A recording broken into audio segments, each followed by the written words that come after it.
Joining us this morning. How's everything going? Absolutely, yeah. Everything's going well. Good, good. First and foremost, let's talk about the Vaughn Taylor Championship 2023. Another great tournament in the books. First year over at Bartram Trail. How did you think things went over there this year? Everything ran great, man. First year there, I was a little worried about some of the kinks being wrinkled out, but they did a great job. Tournament staff just, put in a little work and just made it run absolutely great for the first year. And it was awesome. We had a great tournament and, looking forward to years to come there. Yeah, why did you guys decide to make that switch after being at Vintage for the past couple of years? Things just it was just time for a change, and being a little closer to Augusta was kind of the idea. We wanted to be in Augusta, and it's there's only so many places to go, but kind of since Jones Creek shut down, we wanted to move back into Augusta, and Bartram was a good fit.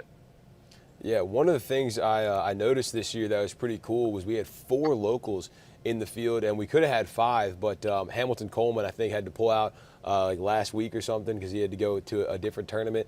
The couple years that I've been here and covered the tournament, I've never seen that many locals. How cool was that to have 4 of them here? Yeah, it was great. We're always wanting some locals to get in, and gives us some better local coverage. And I was hoping Hamilton could have played, but it didn't work out. Sometimes that's the way it is. But hopefully next year we can even get some more in there. Yeah, and we should have no problem getting a couple of them back because I know Tyler is 12 years old, the youngest one in the field by far. What did you see from him this week?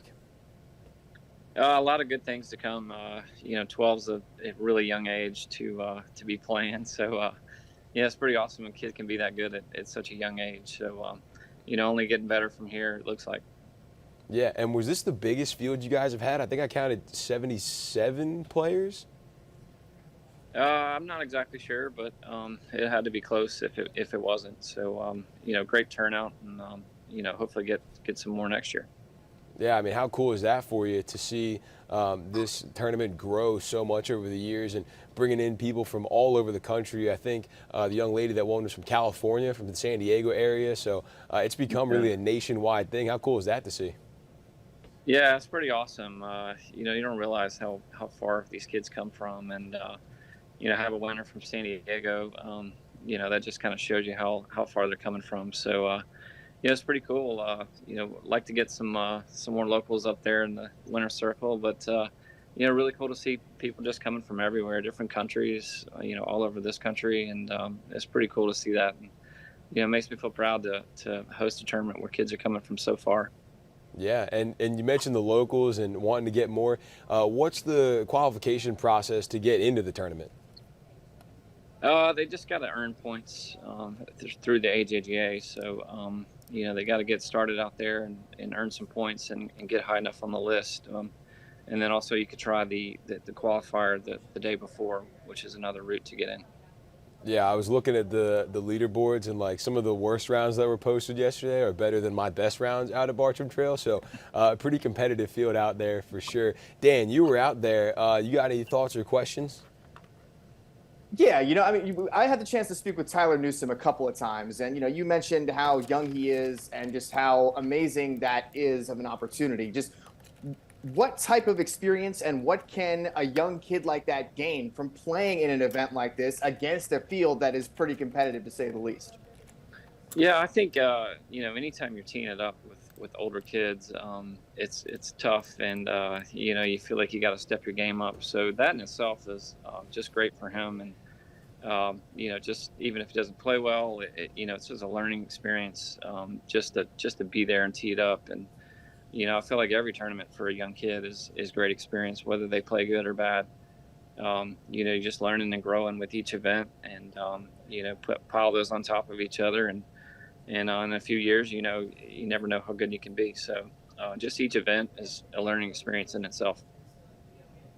When it comes to the boys' side of things, obviously, the weather did play an impact this week and how everybody judged the course, how the greens felt, everything along those lines.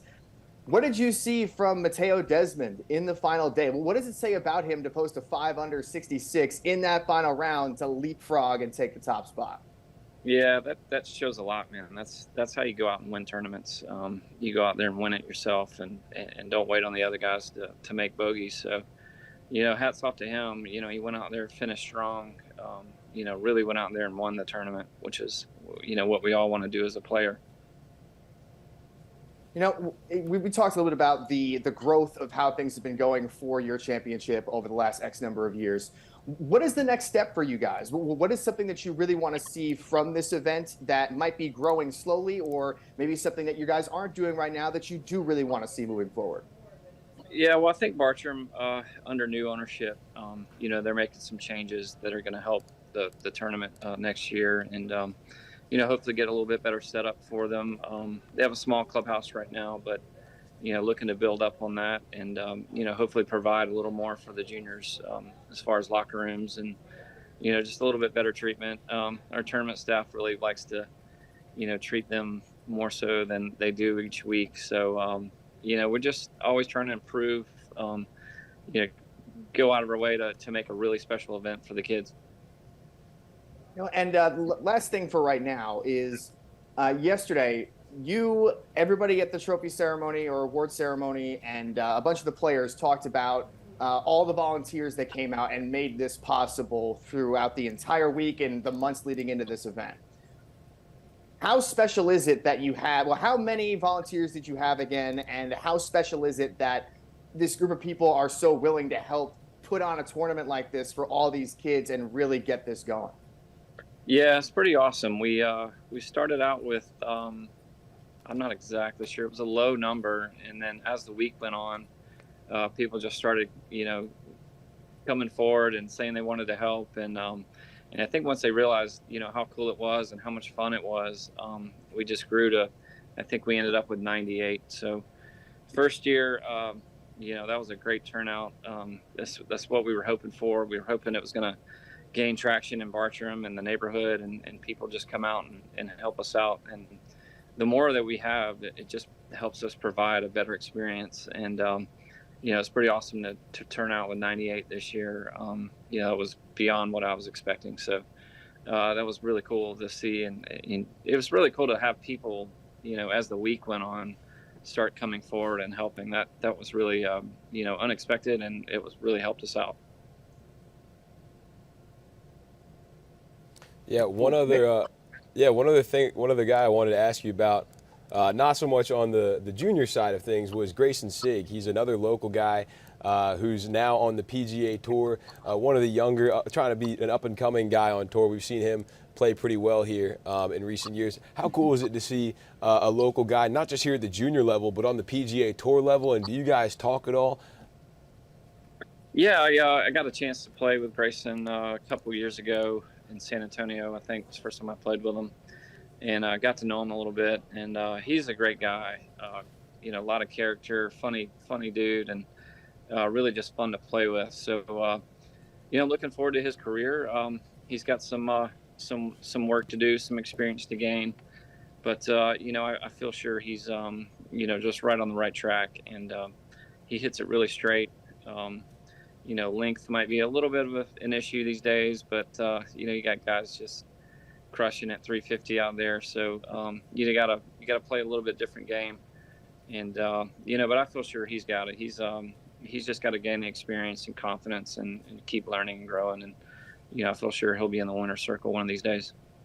Yeah, you're talking about length, and I saw a graphic not too long ago, and it was like, probably around the time you turned pro, John Daly was the long hitter on tour, and he was like, 299 or something like that. So these guys weren't even hitting 300. Now, if you're not averaging 350, I mean, you're going to have a tough time. We see them, extending the tee boxes at Augusta National every year because guys like DeChambeau are talking about it's a par 68 because it's playing so short. So it's just the game's changed so much in the last 10, 20 years or so.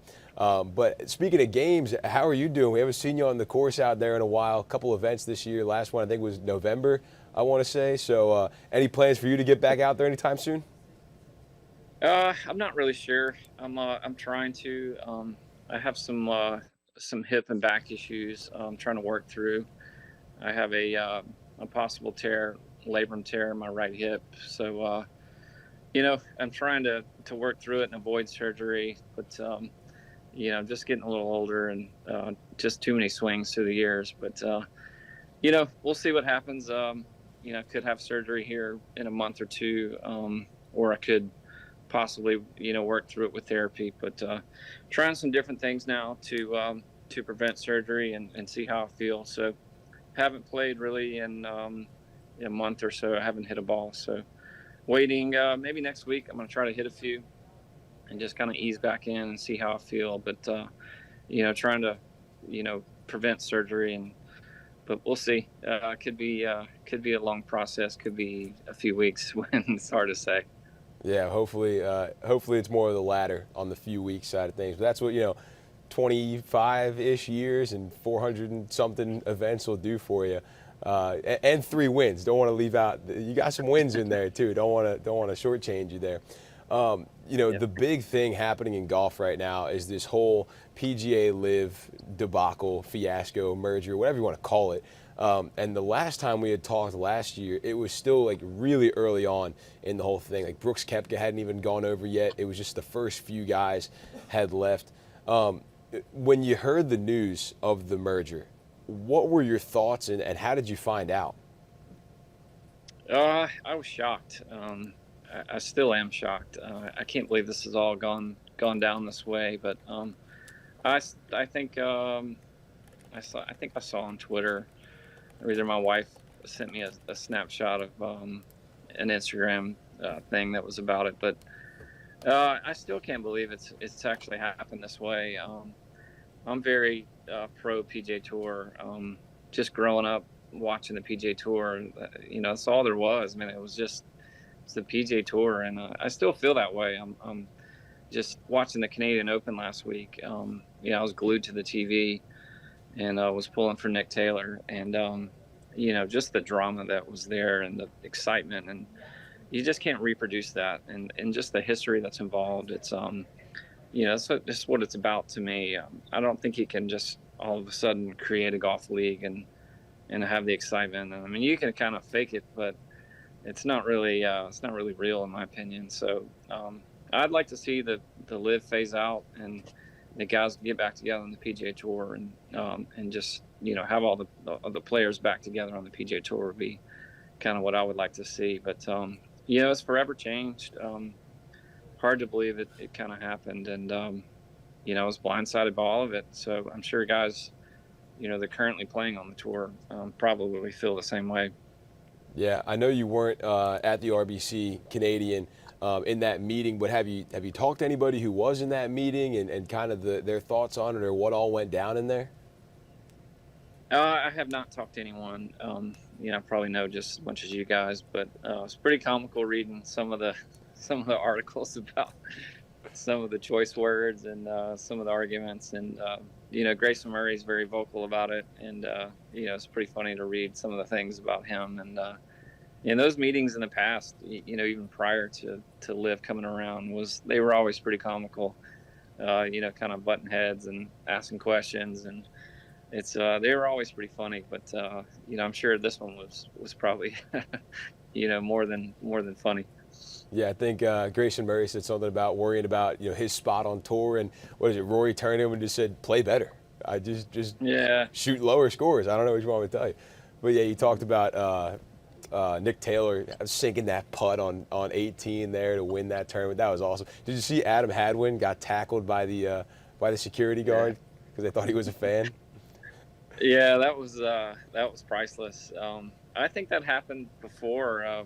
Long time ago when Ches Reavie won, he had a trainer that was with him, and he did the same thing. He tried to run on the green at the Canadian Open, and the guy tackled him, and I think hurt his shoulder. And that guy, I can't remember his name exactly, but I haven't really seen him since. So it was kind of sad to see what happened to him. But they I don't know what their deal is there, but great protecting the players. But it'd be nice if they knew, Adam was standing there the whole time, and he's a Canadian, and it would have been better if his guys had known who was around, and he wasn't, he had a bottle of champagne in his He hand. probably So, wasn't just a random fan with a bottle of champagne and a lanyard running on the 18th green.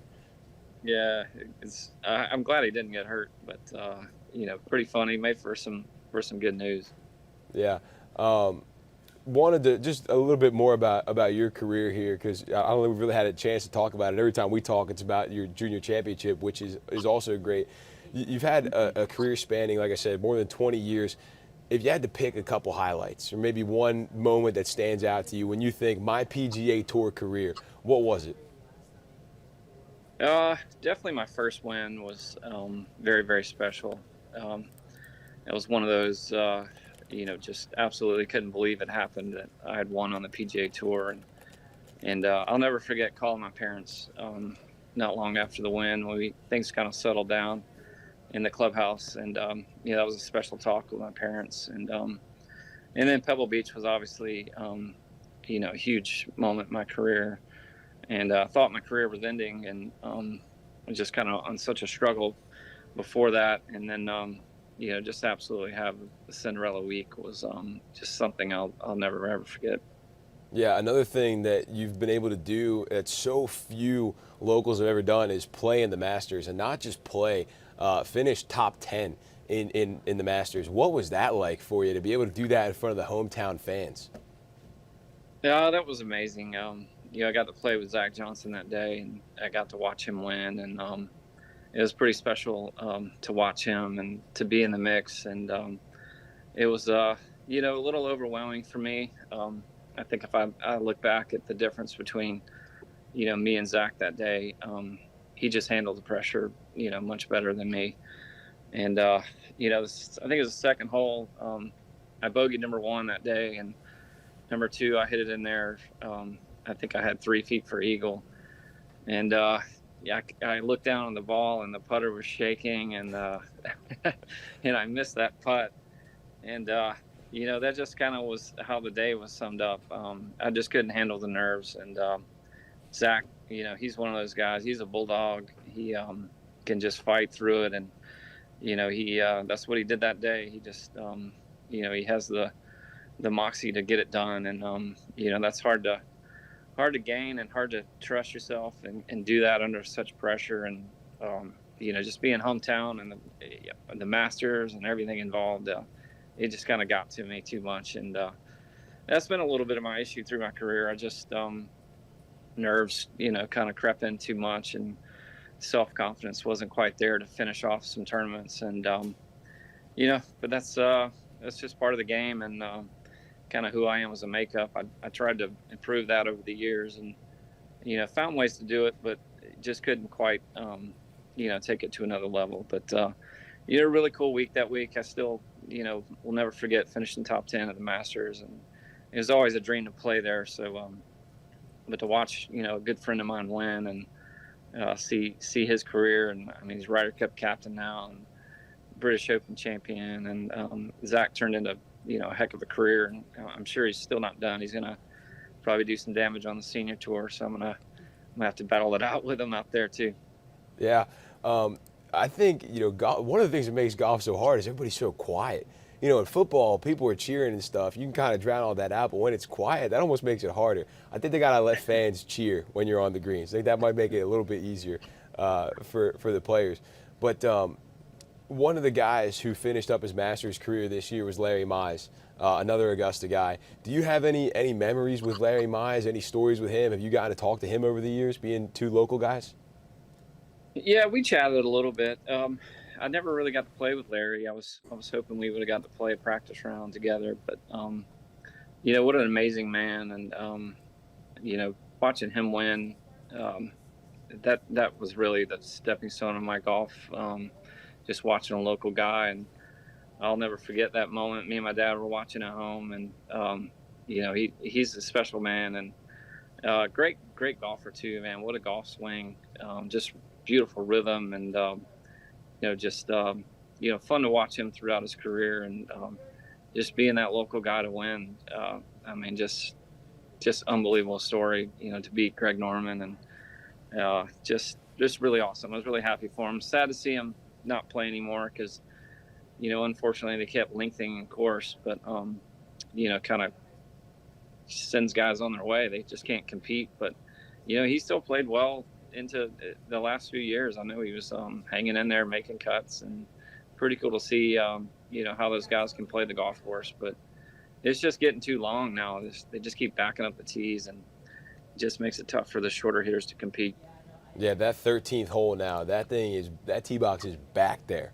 It's quite a way. You can't even really see it. It's just so far back there. And, Larry Mize's win back in '87 against Greg Norman, it kind of makes it even a little bit more special now, given all the recent drama we've seen in the last 2 years. Just knowing that he beat Greg Norman there at Augusta kind of adds a little bit of another layer to it. But yeah, like you said, a local guy, he was putting up scoreboards there when he was growing up, and then to go on and win the Masters, really cool. I wanted to ask you too. I just lost my train of thought here for a second. Well, dang. Dan, did you have anything? I'm gonna come back up with this question again. But Dan, did you have anything? Yeah, and to kind of spin off of what you just mentioned briefly, just knowing how divided the world of golf has been to some extent, how many changes are coming, all the big news. What are some of the things that you either want or maybe need to see moving forward in the world of professional golf to push everything forward and really continue to bring the best out of the game, knowing how great of a game it is and just how many people love it? Yeah. Well, kind of what I mentioned. I mean, I'd like to see LIV phased out and get all those guys back on the PGA Tour together. I think that's the best thing for golf. If you've got a handful of good players over here and a handful over here, it just doesn't work. I like to see all the talent together. I think the old model was fine. There's some things guys were unhappy with, but, those are the top players. Hard for me to say. I was kind of never a top player. So, they have a little different outlook on things. But, yeah, I'd like to see them all get back together. And, it's just fun to watch the majors right now with everybody together again. And there's still some guys that are missing because they defected to LIV. So, I'm just, like I said, I'd like to see LIV phased out and get the tour back together. Yeah, and I think real quick. Sorry, Dan. I just wanted to add. I think one thing that did it for me was seeing Brooks and John Rahm battle on Sunday at Augusta. Watching that, it was like, man, this is what we're missing out on like every week because we've got these two tours. So I can agree with that sentiment to see just two titans of the sport going at it on golf's biggest stage. That was a turning point for me. But Dan, you keep going. Sorry. No, and to that point, actually, you guys talked a little bit about how Augusta National has changed a few things, how driving the ball 350 yards is such a big part of the game now. How do you feel like when it comes to the Masters specifically, with Larry Mize not playing at Augusta National anymore, do you think that we're going to see less players at an older age be able to play these courses now, knowing how hard it is to compete if you can't drive the ball 350 yards or whatever it might need to be for that point? Yeah, I mean, it's you can already see it happening. It's and even not the older players, even guys like Kisner. I mean, Kisner is pretty open about how some weeks he can't compete, but he laughs about 20th place pays well, but it's one of my favorite lines. True, but but I think just course setup is shown that you can set the course up and allow everyone to compete, and it makes it fair. But it just doesn't seem to be going that way. They're looking for these big, huge, gigantic golf courses, and just favors the longer hitters. Hilton Head's a great example of it's short, it's tight, everyone's got a chance, and scores are typically not that low there, and just shows you the the design of a golf course and the setup of a golf course is more important than the length and the this big expansive golf course. So we'll see. It's just the guys are getting bigger and stronger, just naturally. It's not really anything that's going to go back the other way. So players are just bigger, stronger. They're further along in their fitness, and now thanks to Bryson, everybody's speed training is such a big part of the game now. So everyone's kind of putting that in their practice. They're doing some speed training, along with all the other parts of the game. But we used to not do that. I mean, we just kind of marvel at Tiger and Daly and those guys and how far they hit it, but no one was trying to do that until Bryson kind of came along, started lifting weights, and it made it a point to speed train, and then it just changed the game forever, really. I mean, guys are just putting that in their practice, and it's just a part of the game now. So I don't think rolling the ball back is the answer, but I think designing courses that are tighter and setup is obviously firm and rough and things of those nature, you can control the scores a little bit. Yeah, of course, like maybe a Monticello, if you've ever been up there at Savannah Lakes and played that course. Monticello, that's a tougher one. I hitting driver every hole versus a course like Goshen down here in Augusta, where I feel like I'm pulling out driver 3-wood just about every hole. So I could agree with that. Dan, did you have anything else? I just, once again, thank you for your time, Vaughn. It was great. It was great getting to catch up with you a little bit yesterday and just be a part of this tournament this week. It's been a lot of fun to cover it, and it's a pick your brain on a lot of different things. It's been great. Yeah, absolutely. Anytime. Enjoyed talking to you guys, and thanks for giving me a shout. Yeah, my last question for you is, we've got the U.S. Open on right now. You got a pick? You got a favorite? I mean, I'd love to see Ricky Fowler to do it, man. He's I can't believe they shot so low yesterday. So it looks like his game's there. I don't want to necessarily pick him, but I'm pulling for him for sure, and we'll see. I can't wait to watch today and kind of see if things change or not. But 8 under par is just that's insane at the U.S. Open. So hopefully he can keep it going, and I can't wait to watch today. Yeah, all week we heard about this crazy rough they were going to have out there, and then Ricky goes out and shoots 62, and then Xander goes out and shoots 62, and there were a lot of low numbers out there yesterday, so hopefully that continues. Wyndham Clark actually just got to 7 under with a birdie on 1, so a lot of low scores, hopefully, at this tournament.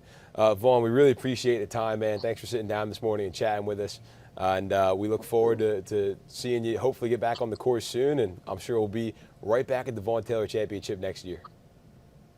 Awesome. I appreciate it. Thank you, guys. Absolutely. Have a good one.